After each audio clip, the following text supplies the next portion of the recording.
देवउठनी एकादशी की 3 हैं। कथाएं जानिए। पूजन विधि। श्री हरि को कैसे जगाएं। कार्तिक माह के शुक्ल पक्ष की एकादशी को देवउठनी एकादशी, देवोत्थान एकादशी, देवउठनी ग्यारस, प्रबोधिनी एकादशी आदि नामों से जाना जाता है। इस दिन श्री हरि विष्णु निद्रा से जागते हैं।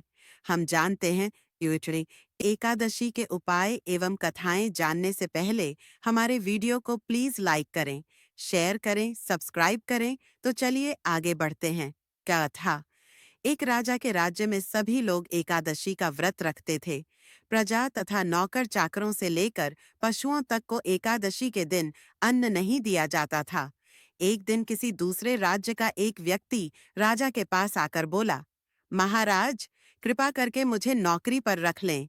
तब राजा ने उसके सामने एक शर्त रखी कि ठीक है, रख लेते हैं, किंतु रोज तो तुम्हें खाने को सब कुछ मिलेगा, पर एकादशी को अन्न नहीं मिलेगा। उस व्यक्ति ने उस समय हाँ कर ली, पर एकादशी के दिन जब उसे फलाहार का सामान दिया गया तो वह राजा के सामने जाकर गिद्ध-गिद्धाने लगा। महाराज, इससे मेरा पेट नहीं भरेगा, मैं भूखा ही मर जाऊंगा, मुझे अन्न दे दो। राजा ने उसे शर्त की बात याद दिलाई, पर वह अन्न छोड़ने को राजी नहीं हुआ। तब राजा ने उसे आटा, दाल, चावल आदि दिए। वह नित्य की तरह नदी पर पहुंचा और स्नान कर भोजन पकाने लगा। जब भोजन बन गया तो वह भगवान को बुलाने लगा। आओ भगवान, भोजन तैयार है। उसके बुलाने पर पीतांबर धारण किए भगवान चतुर्भुज रूप में आ पहुंचे तथा प्रेम से उसके साथ भोजन करने लगे। भोजन आदि करके भगवान अंतर्धान हो गए तथा वह अपने काम पर चला गया। 15 दिन बाद अगली एकादशी को वह राजा से कहने लगा कि महाराज, मुझे दुगना सामान दीजिए। उस दिन तो मैं भूखा ही रह गया।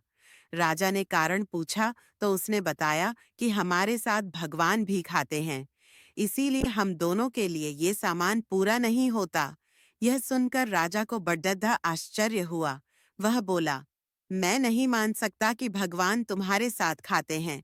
मैं तो इतना व्रत रखता हूँ, पर भगवान ने मुझे कभी दर्शन नहीं दिए। राजा की बात सुनकर वह बोला, महाराज, यदि विश्वास न हो तो साथ चलकर देख लें।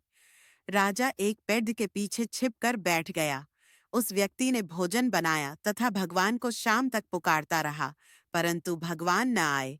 अंत में उसने कहा, हे भगवान, यदि आप नहीं आए तो मैं नदी में कूदकर प्राण त्याग दूंगा।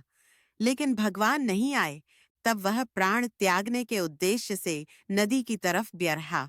प्राण त्यागने का उसका दृढ़ इरादा जान शीघ्र ही भगवान ने प्रकट होकर उसे रोक लिया और साथ बैठकर भोजन करने लगे। खा पीकर वे उसे अपने विमान में बिठाकर अपने धाम ले गए।